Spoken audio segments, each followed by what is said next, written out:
Hello दोस्तों, जय हिंद, नमस्कार। एक बार फिर से आप सभी का स्वागत आपके अपने YouTube चैनल टारगेट स्क्वाड 21 में मैं करता हूं। तो आज बहुत ही महत्वपूर्ण सूचना भी आपको देनी है और आपको पता भी चल गया होगा। जो रीट जिन्होंने 2021 में दिया था 26 सितंबर को जिनको पेपर था, तो इसमें दो लेवल थे, L1 और L2, यानी लेवल 1 और लेवल 2। तो लेवल 2 की जो परीक्षा हुई थी उसको रद्द कर दिया गया है, ये आपको पता चल गया होगा। और लेवल 1 की जो प्रक्रिया रहेगी वो यथावत जारी रहेगी, ऐसा मुख्यमंत्री अशोक गहलोत ने अपनी प्रेस कॉन्फ्रेंस में कहा था।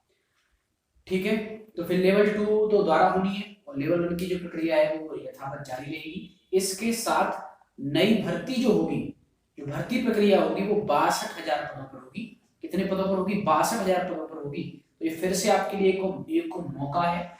ठीक है, तो कई चीजें आशाओं के अनुरूप नहीं हुई, लेकिन फिर भी जो नए पद जो बढ़ाए गए हैं उससे थोड़ा बहुत जो बेरोजगार है उनको राहत जरूर मिलेगी। तो इसी आशा के साथ कि सब कुछ सही रहे, ठीक है, और जो सरकार है वो छात्रों के साथ न्याय करे, ठीक है। इसी आशा के साथ हम फिर से एक नई दिशा में फिर से प्रारंभ करेंगे अपनी तैयारी। तो आज फिर अपने लेक्चर को कंटिन्यू कर रहे हैं, ठीक है। तो आज हम जो देखेंगे वो है पर्यावरण अध्ययन, ठीक है। पर्यावरण अध्ययन, और पर्यावरण अध्ययन जो आता है रीट में, उसकी पहली यूनिट है परिवार। क्या आती है? परिवार। जो पहली यूनिट दे रखी है आपके सिलेबस में, आपके पाठ्यक्रम में, तो वो है परिवार। तो आज हम इस परिवार को देखने वाले हैं कि परिवार क्या होता है, और आज हम पहला लेक्चर इस पर्यावरण अध्ययन के अंतर्गत इस परिवार के टॉपिक को आपके लिए प्रस्तुत कर रहे हैं। तो आइए शुरुआत करते हैं। परिवार, जिसे अंग्रेजी में क्या कहा जाता है? फैमिली कहा जाता है। क्या कहा जाता है इसे अंग्रेजी में? इसे अंग्रेजी में हम फैमिली नाम से जानते हैं, ठीक है। तो परिवार में हम क्या क्या पढ़ेंगे आपको बता देता हूं। सबसे पहले परिवार का हम परिचय जानने की कोशिश करेंगे। सर्वप्रथम हम इसका परिचय जानेंगे, और परिचय में भी क्या, परिचय में हम जानेंगे इसका समाज से क्या संबंध है।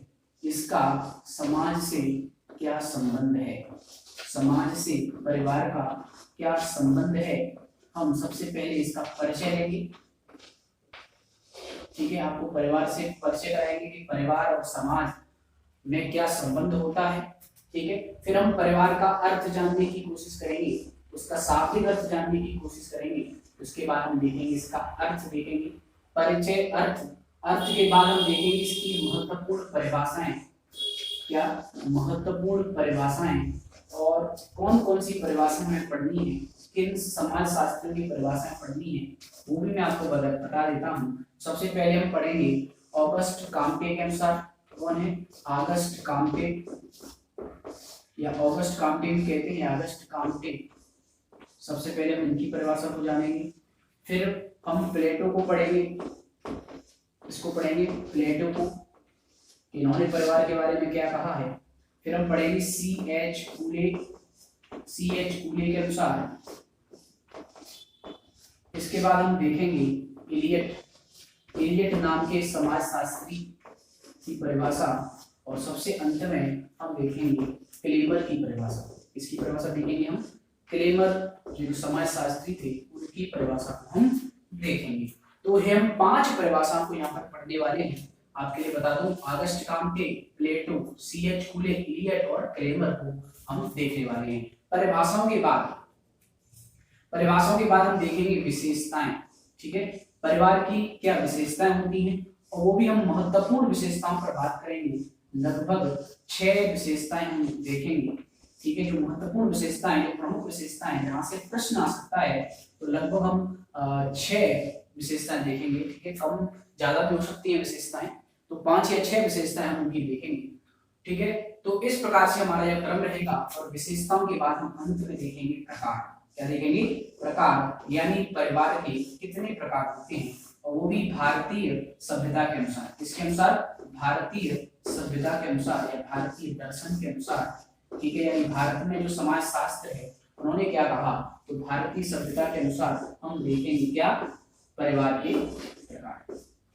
तो मेरे प्यारे साथियों, हम इन 5 प्रकरणों पर आज चर्चा करने वाले हैं जो कि परिवार के अंतर्गत ही शामिल किए गए हैं। सबसे पहले हम परिवार का परिचय लेंगे, परिचय के बाद उसका अर्थ देखेंगे, अर्थ के बाद महत्वपूर्ण परिभाषाओं पर चर्चा करेंगे, फिर उसकी विशेषताएं देखेंगे और अंत में हम देखेंगे कि परिवार के कितने प्रकार माने गए हैं, जो मुख्य रूप से भारतीय सभ्यता के अनुसार कि परिवार के कितने प्रकार होते हैं। ठीक है, तो इन सबके बारे में हम चर्चा करने वाले हैं। तो सबसे पहले अपने पहले प्रकरण पर हम प्रारंभ करते हैं, वो है परिचय। क्या है? परिचय कि परिवार क्या होता है, ठीक है, और उसका समाज से क्या संबंध है। तो आप सभी लोग जानते हैं कि जो परिवार होता है, जिसे हम फैमिली के नाम से जानते हैं, वो एक समाज की आधारभूत इकाई होती है। ठीक है, यानी जो समाज है, जो समाज बना हुआ है, उसकी नींव क्या है? उसकी नींव ही क्या है? परिवार है। उसकी नींव क्या होती है? परिवार है। ठीक है, यानी कोई भी समाज जब बनता है तो वो परिवारों से मिलकर ही बनता है। ठीक है, यानी हम कह सकते हैं कि परिवार क्या है? हम कह सकते हैं परिवार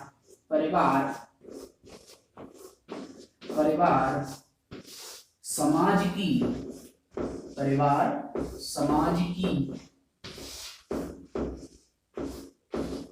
एक आधारभूत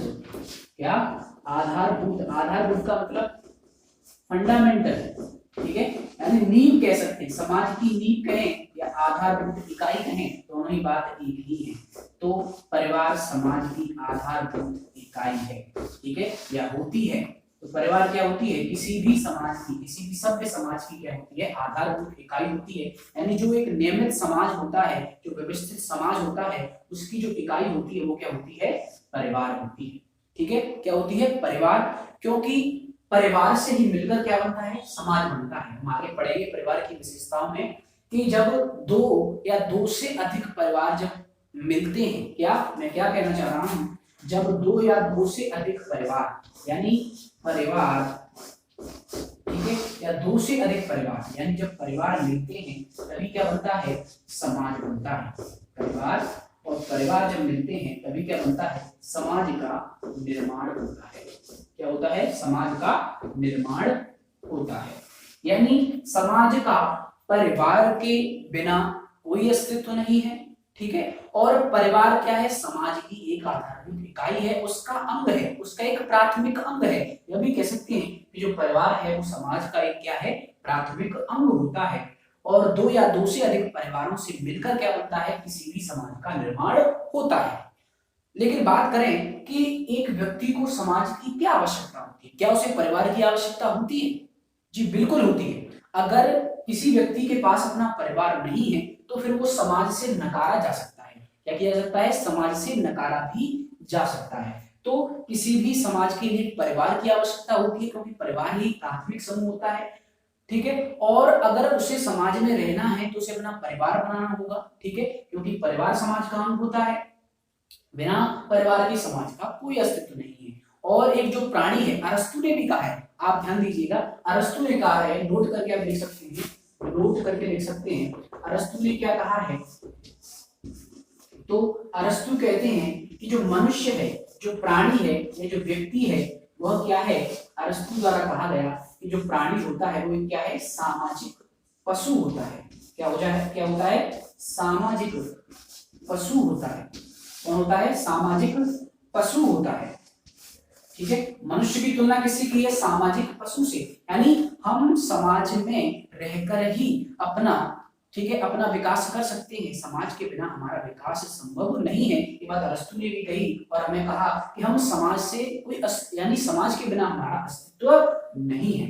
यानी जो व्यक्ति समाज के बिना अगर रहना जानता है, ठीक है, अगर वो समाज से बाहर है, तो या तो फिर अरस्तु ने कहा या तो फिर वो देवता है। क्या कहा? या तो फिर वह कोई क्या है? देवता है। क्या है? या तो कोई वह देवता हो सकता है, कोई महान आत्मा हो सकती है जो समाज के बिना रह सकती हो।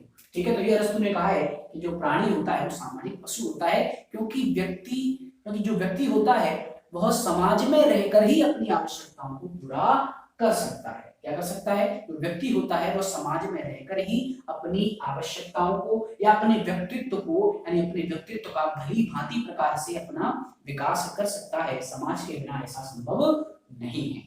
ठीक है, तो वो समाज में रहकर ही अपनी सभी सामाजिक क्रियाओं का उपभोग करता है और यही क्या है? समाज की, यही है समाज की विशेषता, यही है परिवार की विशेषता और यही है परिवार का परिचय। ठीक है, तो आपको मैंने समाज से संबंध बता दिया कि किस प्रकार से परिवार और समाज में क्या संबंध होता है। अब हम दूसरे, ठीक है, दूसरे प्रकरण की ओर चलते हैं कि इसका अर्थ क्या है। क्या है इसका अर्थ? क्या होता है? अब हम यह जानने की कोशिश करेंगे कि परिवार का अर्थ क्या है। ठीक है, तो परिवार, तो आपको बताऊं परिवार को अंग्रेजी में हम किस नाम से जानते हैं? तो हम अंग्रेजी में फैमिली नाम से जानते हैं। किस नाम से जानते हैं? फैमिली नाम से जानते हैं, जो कि एक रोमन शब्द है।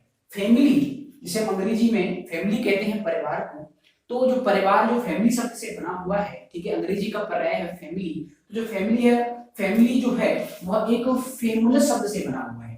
ठीक है, माफ करना, फैमिली रोमन शब्द नहीं है, लेकिन फैमिली जिस शब्द से बना हुआ है वह शब्द है फेमुलस। किससे बना हुआ है? फैमिली शब्द फेमुलस शब्द से बना हुआ है। किससे बना हुआ है? फेमुलस। अब आप कहेंगे फेमुलस क्या है? तो फेमुलस जो शब्द है वो एक रोमन शब्द है और रोमन शब्द होने के कारण ये लैटिन भाषा में आता है। लैटिन भाषा का यह शब्द माना जाता है, इसे कहते हैं फेमुलस। और इस फेमुलस का शाब्दिक अर्थ क्या होता है? क्या होता है? इस फेमुलस का शाब्दिक अर्थ क्या होता है? या तो नौकर होता है। ठीक है, इसके तीन अर्थ हम कह सकते हैं, या तो नौकर हो सकता है, या समूह हम कह सकते हैं। क्या कह सकते हैं? समूह, कोई समूह को फेमुलस कहा जाता है, या फिर मिलजुल कर रहना। क्या साथियों ध्यान देना, मिलजुल कर रहना, मिलजुल कर रहना भी इसका अर्थ मान लिया जाता है। मिलजुल कर रहना भी इसका क्या होता है? अर्थ होता है। या मिलजुल कर निवास करना भी इसका अर्थ होता है। तो जो परिवार है जिसका अंग्रेजी जो रूपांतरण होता है फैमिली, और जो फैमिली शब्द है वो फेमुलस शब्द से बना हुआ है, और फेमुलस एक रोमन शब्द है, लैटिन भाषा का शब्द है, और इसका शाब्दिक अर्थ अगर आपसे परीक्षा में पूछा जाता है तो या तो नौकर, या तो ऑप्शन में नौकर मिलेगा, या समूह मिलेगा, या फिर आप कह सकते हैं मिलजुल कर निवास करना या मिलजुल कर रहना भी क्या है? परिवार का अर्थ होता है। तो हम इस बात से समझ सकते हैं कि परिवार का शाब्दिक अर्थ क्या होता है। हम कह सकते हैं मिलजुल कर रहना या निवास करना, फैमिली। ठीक है, परिवार। ठीक है, तो आप इसका स्क्रीनशॉट ले लीजिए। इसमें मैंने दो प्रकरण आपके पूरे किए हैं। तो परिचय कंप्लीट किया है, और क्या कंप्लीट किया है? उसका अर्थ हमने जानने की कोशिश की है कि परिवार का अर्थ क्या होता है। अब हम आगे की ओर बढ़ते हैं। आप साथ ही साथ नोट्स भी बनाते जाइए, ताकि आपको बाद में कोई परेशानी ना आए। और मैं आपको यह विश्वास दिलाने की कोशिश करूंगा कि इससे ज्यादा तुम्हें कहीं भी पढ़ने की आवश्यकता ना हो। यहाँ जो क्लास में पढ़ाया जा रहा है वही आप नोट्स बनाते जाइए, और यहीं से प्रश्न आपकी परीक्षा में पूछे जाएंगे। ठीक है, अब हम देखेंगे महत्वपूर्ण परिभाषाएं। क्या देखेंगे? परिभाषाएं। कि परिवार की किन किन विद्वानों ने महत्वपूर्ण परिभाषाएं दी हैं। ठीक है, तो सबसे हम पहले पढ़ेंगे काम्टे। किसको पढ़ेंगे सबसे पहले? हम काम्टे। ठीक है, ऑगस्ट काम्टे ने क्या कहा? ऑगस्ट काम्टे ने कहा कि जो परिवार है, क्या है? परिवार है, परिवार समाज की, क्या है? परिवार समाज की, ठीक है, परिवार समाज की आधारभूत, क्या है? आधारभूत इकाई है। क्या है? आधारभूत इकाई है। यह किसने कहा? काम्टे ने कहा। और साथ साथ यह भी कहा कि परिवार समाज की आधारभूत इकाई है, और एक अच्छे, क्या कहा? और एक अच्छे का मतलब शब्द से भी ले सकते हैं, अच्छे समाज का निर्माण। क्या? अच्छे समाज का निर्माण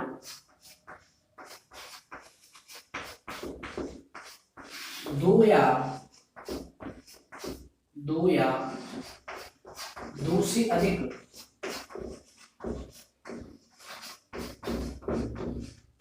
क्या कहा, दो या दो से अधिक परिवारों के मिलने से होता है, मिलने से होता है। ये आप नोट कर सकते हैं काम की परिभाषा। ठीक है, तो इन्होंने सबसे पहले क्या कहा कि परिवार एक समाज की आधारभूत इकाई है। क्या है? आधारभूत इकाई है। और मेरे प्यारे साथियों, यही परिवार की सबसे पहली विशेषता होती है।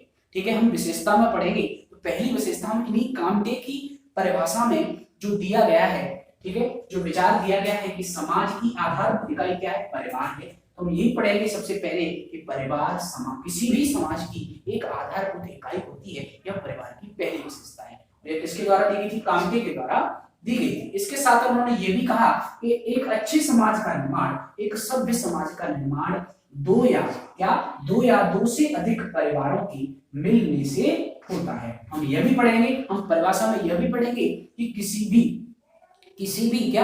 भी समाज का निर्माण दो या दो से अधिक परिवारों के मिलने से होता है। यह समाज की विशेषता है।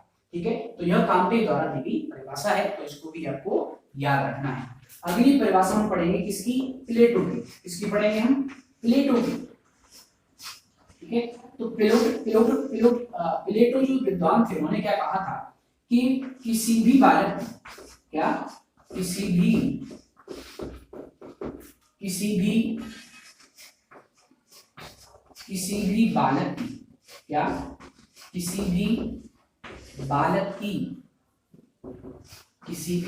की प्रथम पाठशाला, क्या कहा? किसी भी बालक की प्रथम पाठशाला परिवार होती है। उसका क्या होती है? परिवार होती है। ठीक है, किसी भी बालक की प्रथम पाठशाला उसकी परिवार होती है या परिवार होता है। ठीक है, होती है या होता है। तो किसी भी बालक की जो प्रथम पाठशाला होती है, यानी कोई बालक जब समाज में जन्म लेता है और अपने सामाजिक विकास को जब वो प्रारंभ करता है, तो उसकी जो पहली पाठशाला होती है जहां पर वो ज्ञान लेता है, वो उसका परिवार ही तो होती है। तो यह भी एक परिवार की विशेषता पड़ेगी। दूसरी विशेषता कि बालक की प्रथम पाठशाला क्या होती है? उसका परिवार होती है। क्या होती है? परिवार होती है। और उसके साथ साथ प्लेटो ने यह भी कहा कि बालक की प्रथम अध्यापक या कह सकते हैं प्रथम गुरु, क्या? बालक की प्रथम अध्यापक या कह सकते हैं गुरु कौन होती है? उसकी माँ होती है। क्या होती है? उसकी माँ होती है। बालक की प्रथम अध्यापक माँ होती है। तो यहाँ पर माँ और परिवार का महत्व बताया गया है कि, ठीक है, यहाँ पर परिवार और माँ का महत्व बताया गया है कि माँ ही बालक की पहली गुरु होती है, या कह सकते हैं पहली अध्यापक होती है, और जो परिवार होता है वो बालक की प्रथम पाठशाला होती है। ठीक है, यानी यह जो पाठशाला है, ठीक है, पहली जो पाठशाला होती है वो क्या होती है? उसका परिवार होती है। उसकी क्या होती है? उसकी परिवार होती है। उसकी पहला विद्यालय क्या होता है? उसका परिवार होता है। परिवार में ही वह अपने परिवार से जो भी कुछ अनौपचारिक रूप से जो ज्ञान लेता है, वो कहाँ लेता है? अपने परिवार से ही उसे वह ज्ञान प्राप्त होता है। ठीक है, अब हम अगली परिभाषा पढ़ेंगे। और अगली परिभाषा जिन्होंने दी है उन विद्वान का नाम है C.H. पुले। इसने दी है C.H. पुले। तो C.H. पुले क्या कहते हैं? ठीक है, तो C.H. पुले ने क्या बताया? C.H. पुले बताते हैं कि जो परिवार है, क्या है? C.H. पुले यह बताते हैं कि जो परिवार है, परिवार एक प्राथमिक, क्या बताया? परिवार एक प्राथमिक समूह होता है। यहाँ आप समझ चुके होंगे, यह भी परिवार की विशेषता है कि परिवार क्या होता है? परिवार एक प्राथमिक समूह होता है। हम समाज भी लगा सकते हैं कि परिवार एक समाज का क्या होता है? प्राथमिक अंग होता है, प्राथमिक इकाई होता है। हम यह भी कह सकते हैं कि परिवार समाज की एक लघु इकाई होती है। तो परिवार एक प्राथमिक समूह होता है। क्या होता है? प्राथमिक समूह होता है। ध्यान देना, ठीक है, तो परीक्षा में ये पूछी जा सकती है परिभाषा कि परिवार एक प्राथमिक समूह होता है जिसे जिसे क्या जिसे मानव स्वभाव, जिसे क्या जिसे मानव स्वभाव का, जिसे क्या जिसे मानव स्वभाव एवं प्रकृति का एवं क्या एवं प्रकृति का क्या कहा जाता है, प्रकृति का पोषक कहा जाता है। क्या कहा जाता है मेरे साथियों, जिसे प्रकृति का पोषक कहा जाता है। तो ये सीएच कूले द्वारा दी गई क्या थी, परिभाषा।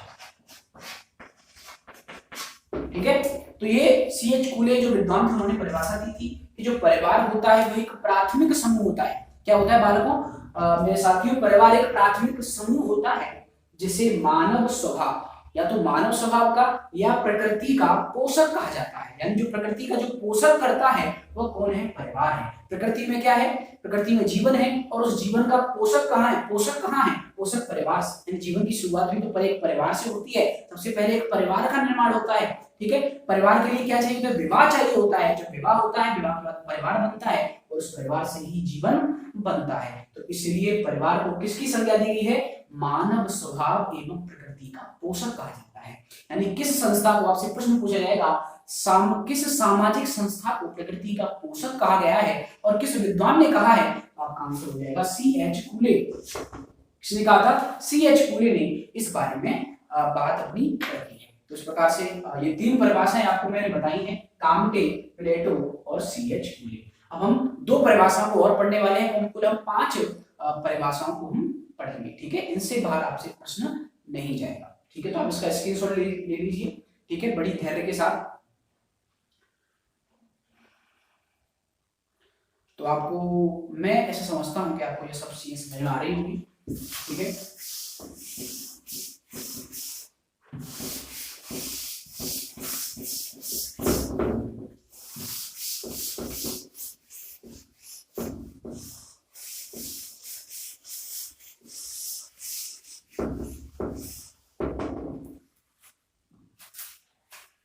तो हम पढ़ेंगे अब चौथे नंबर की परिभाषा, जो कि इलियट के द्वारा दी गई।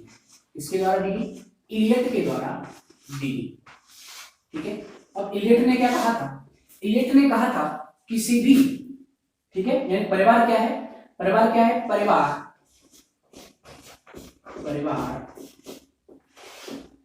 पति पत्नी, परिवार क्या, पति पत्नी तथा बच्चों से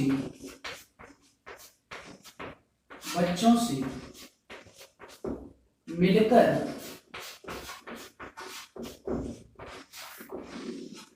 बनी हुई या बनाई गई, मिलकर बनी हुई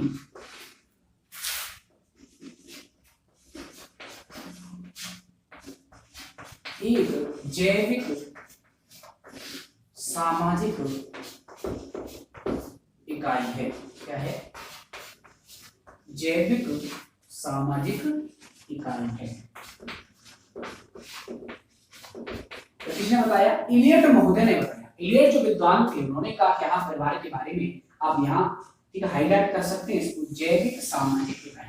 और यह परिवार की विशेषता में हम पढ़ेंगे कि परिवार क्या है, एक जैविक सामाजिक इकाई है। हम कई तरह से हम पढ़ेंगे, इन सब चीजों को मिलाते हुए पढ़ेंगे, एक कह सकते हैं समग्र रूप में हम पढ़ने वाले हैं। तो इलियट की परिभाषा से हम एक विशेषता चुराएंगे। ठीक है, विशेषता को उठाएंगे, वो क्या होगी कि परिवार एक जैविक सामाजिक इकाई है। तो इलियट में अगर कहते हैं कि परिवार किन किन से मिलकर बनी हुई इकाई है, पति यानी ठीक है पति पत्नी और उसके बच्चे, पति पत्नी और उसके बच्चे। और यहाँ पर एक चीज नोट करनी है। ठीक है, यहाँ पर क्या करनी है, नोट करनी है कि क्या है, परिवार के लिए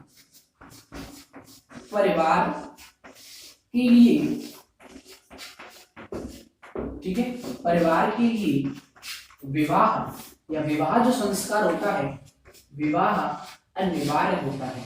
क्या होता है, विवाह क्या होता है, अनिवार्य है। ठीक है, यहां से हमें समझ में आता है कि परिवार के लिए क्या होता है, विवाह अनिवार्य होता है। अब ये कैसे, इसको मैं जरा समझा देता हूं कि परिवार कब बनता है। परिवार जब बनता है जब पहली आवश्यकता क्या होती है, विवाह की। किसकी आवश्यकता होती है, विवाह की। यानी बिना विवाह के कोई भी परिवार नहीं बनता, ठीक है। यानी सबसे पहले किसकी आवश्यकता होती है, विवाह की। विवाह के बाद जो पति पत्नी होते हैं, पति पत्नी अगर एक साथ रहते हैं, क्या रहते हैं, पति पत्नी यदि एक साथ रहते हैं, ठीक है, एक साथ रहते हैं और अपनी आजीविका चलाते हैं, ठीक है, अपनी आजीविका चलाते हैं, तो वह भी परिवार नहीं माना जाता, ठीक है। अगर पति पत्नी ने विवाह कर लिया, पति पत्नी, ठीक है, एक साथ रह रहे हैं, अपनी आजीविका चला रहे हैं, तो वो भी परिवार की परिभाषा में नहीं आता। तो फिर परिभाषा में क्या आता है,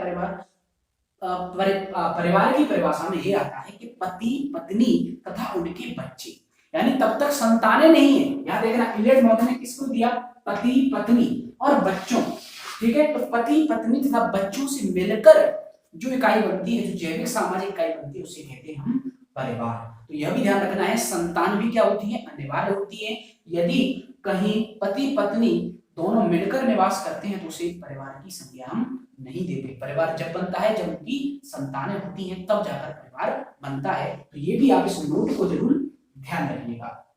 तो इस प्रकार इलियट ने परिवार को इस तरह से डिफाइन किया। फिर हम एक अंत में एक परिभाषा पढ़ेंगे जो कि क्लेमर द्वारा दी गई थी, क्लेमर नाम के विद्वान ने दी थी, और ये परिभाषा बड़ी ही सरल भाषा में उन्होंने दी कि जो परिवार है वो क्या है, परिवार क्या है, सामाजिक व्यवस्था है, ठीक है। परिवार एक क्या है, कह सकते हैं सामाजिक संबंधों की एक व्यवस्था है। क्या है परिवार, क्या है परिवार, क्या है परिवार, परिवार संबंधों की एक व्यवस्था है, कह सकते हैं परिवार क्या है, संबंधों की एक व्यवस्था है, क्या कह सकते हैं संबंधों का एक जाल है। यानी जो भी समाज में जो संबंध होते हैं, ठीक है, जो क्या होते हैं, जो संबंध होते हैं, उन संबंधों की व्यवस्था को हम क्या कहते हैं, परिवार कहते हैं, ठीक है। तो परिवार संबंधों की क्या है, व्यवस्था है, ठीक है।